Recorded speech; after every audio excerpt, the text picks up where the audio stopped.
वो एक कमजोर बिल्कुल ही साधारण सा लड़का था, लेकिन उसकी किस्मत उस दिन पूरी बदल गई जब दुनिया की सबसे ताकतवर एसएस रैंक की मैजिशियन ने उसे गोद लिया। उसके पास ना कोई जादू था और ना ही कोई अनुभव, सिर्फ एक चीज थी, उसकी डिटर्मिनेशन। उसके हाथ छिल जाते हैं, बदन टूट जाता है, लेकिन उसका हौसला कभी नहीं डगमगाया। दिन महीने में बदले और महीने सालों में। वो लड़का जो कभी एक भी स्पेल नहीं कर सकता था, अब एक ऐसी ताकत बन चुका था जिससे पूरी दुनिया डरती थी। यहाँ तक कि उसकी मास्टर भी नहीं कि उसके भीतर एक ऐसी डार्क मैजिक सोई है जो पूरी दुनिया को हिला सकती है। सब कुछ शुरू होता है एक उजड़े हुए शहर से, जहाँ एक औरत एक लड़के को देखती है जिसका नाम होता है लॉयड।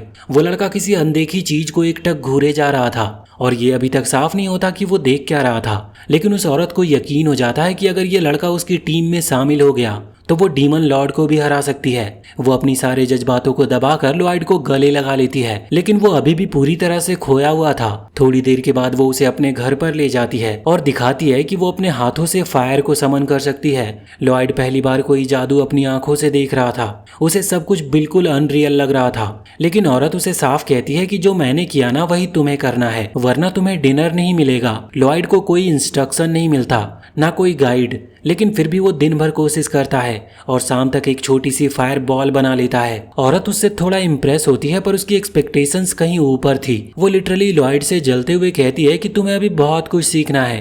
अगले दिन वो उसे सिखाती है कि जमीन को खास तरीके से मारकर पानी को समन कैसे किया जाता है। लॉयड पहले ही कोशिश में कुछ पानी तो निकाल लेता है, लेकिन सिर्फ मिट्टी गीली कर पाता है। औरत फिर भी खुश नहीं होती और उसे सजा देते हुए पानी में भिगो देती है। इसके बाद वो उसे विंड मैजिक सिखाती है और धीरे धीरे लॉयड की ट्रेनिंग और भी कठिन होती जाती है। कुछ ही महीनों में लॉयड आइस मैजिक में माहिर हो चुका था, इतना कि वो अपनी मास्टर की हूबहू आइस स्टैचू बना लेता है। उसे लगता है कि उसने आखिरकार अपनी मास्टर को इम्प्रेस कर दिया, लेकिन मास्टर अब भी संतुष्ट नहीं होती। वो उसे स्टैचू को एनिमेट कर देती है और लॉयड को पकड़ने का आदेश देती है। फिर उसका साइज बढ़ा देती है और एक झटके में उसे तोड़ भी देती है, ये दिखाने के लिए कि उनके बीच कितना बड़ा फर्क है। लॉयड ये सब देखकर और भी ज्यादा मोटिवेटेड हो गया था। एक रात मास्टर कुछ ज्यादा ही अल्कोहल पी लेती है और बीमार पड़ जाती है। लॉयड बिना घबराए उसे हीलिंग मैजिक से ठीक कर देता है, जो देखकर ये मास्टर भी चौंक जाती है। वो उसे गले लगा लेती है, लेकिन तुरंत फिर से उसे और भी कठिन मैजिक सीखने को भेज देती है। कई महीनों की ट्रेनिंग के बाद मास्टर एक दिन एक रहस्यमयी ग्रीमोरे पढ़ रही होती है और चिंतित दिख रही थी।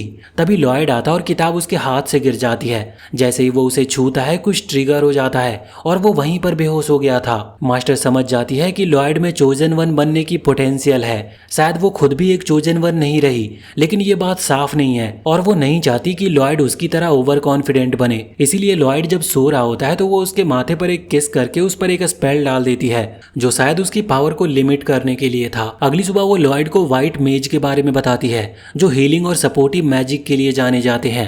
लॉयड को एक टास्क दिया जाता है, एक एप्पल ट्री को ग्रो करके उसमें फल लगाना। लॉयड उसे बड़ा कर देता है, लेकिन मास्टर पूरा पेड़ सेबों से भर देती है। लेकिन मास्टर फिर भी उससे इम्प्रेस नहीं होती। रात को लॉयड एंशिएंट मैजिक के बारे में पूछता है, एक ऐसी खोई हुई ताकत जिसे सदियों पहले एक्सटिंक्ट मान लिया गया था, लेकिन मास्टर उसे मना कर देती है कि ऐसी बेकार चीजों में दिमाग वो ना लगाए। अब वो उसे और भी कॉम्प्लेक्स मैजिक सिखाती है, जैसे स्पेस मैजिक, जिसमें आइटम को समन या वैनिश किया जा सकता है। जब मास्टर को लगता है कि लॉयड अब अगली लेवल की परीक्षा के लिए तैयार है, तो वो उसकी आंखों पर ब्लाइंड फोल्ड बांध देती है और एक खतरनाक जंगल में छोड़ देती है, और वो भी बस एक छोटा सा किचन नाइफ देकर। वहाँ भयानक मॉन्स्टर्स होते हैं और वो कहती है कि एक हफ्ते में जिंदा वापस लौटना, और लाइट की स्पीड से वहां से गायब हो जाती है। लॉयड डर के मारे कांपने लगा था। तभी एक बड़ा वुल्फ मॉन्स्टर उसके पीछे पड़ जाता है। किसी तरह पेड़ पर चढ़कर वो अपने आप को बचाता है और अपनी स्पेस डिटेक्शन स्किल से मास्टर के घर की लोकेशन को ट्रैक करता है। रात को वो वाइल्ड फ्रूट को हीलिंग मैजिक से कुक करता और एक केव में छुप जाता है। वहीं वो एक मैजिक सर्कल पर काम करता है, जिससे उसकी फिजिकल स्ट्रेंथ बढ़ जाए। वो अपनी स्पेल्स को क्रिएटिवली मॉडिफाई करता है ताकि एक्टिवेट होते ही उसकी स्पीड और ताकत दोनों बढ़ जाए। अगले दिन वो गलती से क्वीन स्पाइडर के नेस्ट में घुस जाता है और जैसे ही वो जाइंट मकड़ी उसके ऊपर हमला करती है, लॉयड अपने स्पेल को एक्टिवेट करके अपनी स्पीड को 10 गुना बढ़ा लेता है और एक ही दौड़ में मास्टर के घर तक पहुंच जाता है। लेकिन इसकी वजह से वो पूरा एग्जॉस्ट हो जाता है और वहीं दरवाजे पर बेहोश होकर गिर पड़ता है। मास्टर उसे दरवाजे पर देखकर मुस्कुराते हुए कहती है कि वेलकम होम। समय बीतता है और अब लॉयड पहले से लंबा हो चुका है। उसे घर में ज़्यादा फ्रीडम मिलती है। एक दिन स्टडी रूम साफ करते हुए उसे एक किताब मिलती है जिसमें सिटीज़ के बारे में लिखा होता है। उसे दिलचस्पी होती है क्योंकि उसने कभी भी कोई सिटी नहीं देखी थी। इस बीच मास्टर अपने एक्सपेरिमेंट्स में व्यस्त रहती है और लॉयड को अपना पर्सनल अप्रेंटिस बना देती है। वो लगातार मैजिक सीखती रहती है, यहाँ तक कि कई कई दिन सो भी नहीं पाता वो। एक दिन मास्टर रोज की तरह रूफटॉप पर लॉयड से मिलने आती है, उसे फिर से कड़ी ट्रेनिंग में झोंकने के इरादे से। लेकिन इस बार लॉयड वहां पर होता ही नहीं। वो देखती है कि उसकी आखिरी किताब अभी खुली हुई है। दूसरी ओर लॉयड अब शहर में पहुंच चुका होता है और उसका ये पहली बार इतने क्राउडेड मार्केट प्लेस में आना होता है। वो इतने सारे लोगों को देखकर पूरी तरह से हैरान था। उसे अंदाजा भी नहीं था कि उसके आसपास इतनी बड़ी जिंदगी है। वो वहां पर बस एक्सप्लोर करने गया था, ना कि किसी मिशन पर। तभी एक फ्लायर उसके चेहरे से टकराता है और उसे लगता है कि ये बस हवा का झोंका था, लेकिन असल में ये किसी ने जानबूझकर उसके ऊपर फेंका था। वो फ्लायर उठाता है और पढ़ता है, जिसमें था कि एक एडवेंचरर टीम किसी नए मेंबर की तलाश में है। लॉयड के पास अभी कुछ करने को था नहीं, इसलिए वो उस डायरेक्शन में आगे बढ़ता है जहां उसकी असली कहानी शुरू होने वाली थी। जब लॉयड उस जगह पर पहुंचता है जहां फ्लायर में लिखा था, तो वो देखता है कि वहाँ एक एडवेंचरर पार्टी किसी भयानक मॉन्स्टर से जूझ रही है और वहाँ सबके चेहरे बहुत थके और घायल थे। टीम का लीडर एलन एक नामी हीरो था जो तुरंत अपने मेज को चिल्लाकर हीलिंग स्पेल कास्ट करने का ऑर्डर देता है। मेज कमजोर सी मुस्कान के साथ स्पेल एक्टिवेट करती है और पूरी टीम को थोड़ी राहत मिलती है। वो मॉन्स्टर अभी भी खतरा बना हुआ था। मेज एक और स्पेल डालती है, इस बार ब्लाइंडिंग स्पेल था, जिससे वो क्रिएचर कुछ पल के लिए जकड़ जाता है और एलेन इस मौके को छोड़ता नहीं। वो एक ऊंची छलांग लगाता है और अपनी तलवार घुमाता है और एक ही बार में उस मॉन्स्टर को खत्म कर देता है। चारों तरफ तालियां बजने लगती है। गांव वाले एलेन की तारीफ करते थकते नहीं। कोई कहता है कि वो वही है जिसने अपनी टीम के साथ मिलकर एबॉट कैसल के साइक्लॉप्स को भी हराया था। लेकिन लॉयड इस पूरे तमाशे से बिल्कुल भी प्रभावित नहीं होता। उसे सब कुछ बनावटी लग रही थी और वो चुपचाप वहां से आगे निकल जाता है। थोड़ी देर के बाद एडवेंचरिंग पार्टी अपने लॉज में पहुंचती है। एलन अपने मिले हुए इनाम को टीम में बांटता और लॉयड को एक छोटा सा टोकन देता है। वो कहता है कि तुम डी रैंक के हो और ये तुम्हारे हिस्से का है। लॉयड बिना कोई सवाल किए वो टोकन ले लेता और वापस मुड़ने लगता है। बाकी एडवेंचरर आपस में कानाफूसी करते हैं कि ये लड़का इतना घमंडी क्यों है, किसी से अच्छे से बोलता तक नहीं। एलन बिना कोई भावनात्मक जुड़ाव दिखाए कहता है, व्हाइट मेजेज वैसे भी सिर्फ सजावट के लिए होते हैं, क्योंकि असली लड़ाई तो हम लड़ते हैं। लॉयड ये सब सुनता है लेकिन बिना किसी गुस्से के चुपचाप दरवाजा बंद करके वहां से चला जाता है। उसी समय कहीं दूर उसकी मास्टर के घर पर एक विजिटर आता है, वही आदमी जिसने लॉयड को फ्लायर दिया था। वो मुस्कुराते हुए कहता है कि वो अब हीरो की पार्टी में है। मास्टर ये सुनकर संतुष्ट होती है, जब तक वो घमंडी ना बन जाए मुझे फर्क नहीं पड़ता वो करता क्या है। वो आदमी फिर गंभीर हो जाता और पूछता है कि क्या तुम अब भी उस पुराने हादसे को लेकर पछताती हो। मास्टर की आंखों में एक छाया सी उतरती है। वो कहती है कि मैं सिर्फ चाहती हूँ कि वो त्रासदी फिर से ना दोहराई जाए। वो दोनों उस भयावह दिन को याद करते हैं जब उन्होंने डेमन लॉर्ड से लड़ाई की थी। सभी लोग मारे गए थे और तब सिबिल नाम के एक युवक ने भीड़ के बीच में एंशिएंट मैजिक का इस्तेमाल करके पूरे युद्ध भूमि को जीवन दान दिया था, और वो भी अपनी जान देकर। इस बीच एलन की पार्टी एक नई लड़ाई के लिए निकलती है। लड़ाई से पहले ही लोग तालियां बजाते हैं और वो कहते हैं कि ये पार्टी तो हर बार जीतती है। एलन बिना देर किए मॉन्स्टर को खत्म कर देता और अपनी टीम के साथ घर वापस लौटता है। सब उसके नाम के नारे लगाते हैं। घर पहुंचते ही उनकी मेज सीना खुद से मैजिक बुक्स पढ़ने लगती है। एलन को काफी हैरानी होती है उसे पढ़ाई करते हुए देखकर। सीना कहती है कि हमारी डिफेंस कमजोर हो रही है, लेकिन एलन घमंड से कहता है कि मैं अब भी अनस्टॉपेबल हूँ, मुझे ट्रेनिंग की कोई जरूरत नहीं। सीना कुछ भी नहीं कहती, बस चुपचाप उसे देखती है। उसी शाम नदी के किनारे तैनात सैनिकों पर एक विशाल गोलेम हमला करता है और सभी को वो कुचलकर मार डालता है। तो देश तुरंत एलन को संदेश भेजता है कि अभी गोलेम को खत्म करो। एलन मिशन को स्वीकार कर लेता और अपनी टीम को लेकर निकल पड़ता है। लॉयड अपने एडवांस स्पेस डिटेक्शन स्पेल का इस्तेमाल करता और गोलेम की एग्जैक्ट लोकेशन का पता लगाता है। लेकिन जब वो उस जगह पर पहुंचते हैं तो देखते हैं कि सिर्फ गोलेम ही नहीं, एक और खतरनाक क्रिएचर भी वहां पर है। उसके हाथ में एक स्टाफ थी और उसकी रेड ग्लोइंग आंखों से साफ पता चलता है कि वो डीमन रेस से है। लॉयड तुरंत चेतावनी देता है कि वो स्टाफ इसकी पावर का सोर्स है, वो गोलेम को कंट्रोल कर रहा है। एलन सीरियसनेस को नजरअंदाज करते हुए लुलू को कमांड देता है कि तीर चलाओ। लुलू बिल्कुल वैसा ही करती है। फिर वो मिया को लड़ाई के लिए इंस्ट्रक्ट करता और वो भी तैयार हो जाती है। एलन खुद ही गोलेम से लड़ने के लिए दौड़ पड़ता है, लेकिन लॉयड चीख कर कहता है, तुमने इसकी पावर एनालाइज भी नहीं की और ये तो खुद की मौत को दावत देना है। एलन पलटकर चिल्लाता है, मैं लीडर हूँ, ऑर्डर मेरा होता है। लेकिन इससे पहले कि वो आगे बढ़े लॉयड उससे भी तेजी गति से दौड़कर उसे पीछे धकेल देता है और उसकी जान बचा लेता है। एलन गुस्से में लॉयड को धक्का देता और खुद गोलेम पर हमला करता है और हैरानी इस बात की होती है कि वो गोलेम तुरंत मर भी जाता है। इससे टीम को लगता है कि लॉयड की चेतावनी गलत थी, वो बस ओवर रिएक्ट कर रहा था। घर लौटते वक्त एलन सबके सामने कहता है कि लॉयड ने अब तक पार्टी के लिए कुछ भी नहीं किया, सारी रिकवरी सीना ने की है, मुझे लगता है उसे टीम से निकाल देना चाहिए। लॉयड ये सुनकर कुछ देर चुप रहता है, फिर खुद ही पार्टी को छोड़ देता है। जैसे ही वो बाहर निकलता है बाकी मेंबर उसके जाने पर खुशी मनाते हैं। अगले दिन लॉयड अलग अलग पार्टीज में शामिल होने की कोशिश करता है, लेकिन हर बार उसे ठुकरा दिया जाता था। अगले दिन लॉयड अब भी शहर की गलियों में अकेला भटक रहा होता है। एलन की बातें उसके जहन में गूंज रही होती है कि तू बस एक बेकार व्हाइट मेज है और तुम बस हमारी टीम के पीछे छुपे हुए रहते हो और तुम्हें हीलिंग तक नहीं आती, वो भी सीना तुमसे बेहतर करती है। वो सोचता है कि क्या वाकई में वो बेकार है, क्या एलन सही था उसके बारे में। उसने एलन से पूछा भी था, क्या तुम्हें सच में लगता है कि मैं बेकार हूँ। एलन ने बस कंधे उचका दिए और कहता है कि तुम खुद ही सोच लो और अब यहाँ से निकल लो। जब लॉयड पीछे मुड़कर जाने लगा तो सीना को छोड़कर बाकी सारी लड़कियां जोर से कहने लगी कि सही हुआ जो इस लूजर से हमें छुटकारा मिला। लॉयड अब शहर के बीचों बीच एक पुराने फव्वारे के पास आकर बैठता है। वहां लगी एक मूर्ति वो उसकी मास्टर की तरह दिख रही थी। उस पत्थर की शांत आंखों को देखकर लॉयड की आंखों में एक बेचैन सी नमी तैरने लगती है। उसे उसकी मास्टर की सख्त लेकिन ईमानदार ट्रेनिंग याद आती है। शायद वही इकलौती थी जिसने उसे कभी सच्चे दिल से स्वीकार किया था। वहीं शहर से दूर एक और कहानी चल रही होती है। एक ए रैंक मिशन पर निकली elite adventure party bandit territory पर हमला करने जा रही होती है, लेकिन टीम की मेज क्रम्ब आज कुछ खोई हुई थी। उसकी आंखों में जोश नहीं बस खालीपन था। वहीं टीम की लीडर यूवी सबको सिग्नल देती है और जैसे ही बैंडिट्स को भनक लगती है सिलिका चैंट शुरू कर देती है। उसकी आवाज तेज थी लेकिन थकी हुई लग रही थी। एक बैंडिट फुसफुसाता है कि जैसे ही ये चैंट पूरी करे हमला कर देना। बैंडिट्स आगे बढ़ते हैं लेकिन उनके हमले से पहले ही क्रॉस टीम का आर्चर एक तीर छोड़ता है जो हवा को चीरते हुए 5 दुश्मनों को एक साथ मार गिराता है। डैजर्स टीम का टैंक यूवी के हर कदम की रक्षा कर रहा था। क्रम जैसे तैसे एक स्पेल बोलती है जो डैजर्स की ताकत बढ़ा देता है। उसके बाद डैगर पूरे दल को धूल चढ़ा देता है। बैंडिट्स का बॉस डरकर भागने की कोशिश करता है लेकिन यूवी उसे ढूंढ लेती है और उसकी तलवार की नोक बॉस के गले पर होती है। वो कांपते हुए पूछता है कि कौन हो तुम लोग। तभी उसकी नजर यूवी के गले में पेंडेंट पर पड़ती है जो कि एक चमचमाता गोल्ड इंसिग्निया था। वो समझ जाता है कि ये एस रैंक का है और फिर उसे एहसास होता है कि ये तो पूरी टीम ही एस रैंक एडवेंचरर्स की है, जिसे एलीट लीजेंडरी भी कह सकते हैं। घबराकर वो अपना आखिरी पत्ता खेलता है। अपने स्टाफ से एक गहरी समनिंग चैंट बड़बड़ाता है जिसकी वजह से जमीन फट जाती है। एक विशाल गोलेम उठ खड़ा होता है और वो पत्थर, धातु और जादू से बना था। वो राक्षस हर एक स्पेल को नलीफाई कर देता है। क्रम्ब और सिलिका पीछे हट जाती है और क्रॉस को भी समझ आ जाता है कि तीर बेअसर होंगे।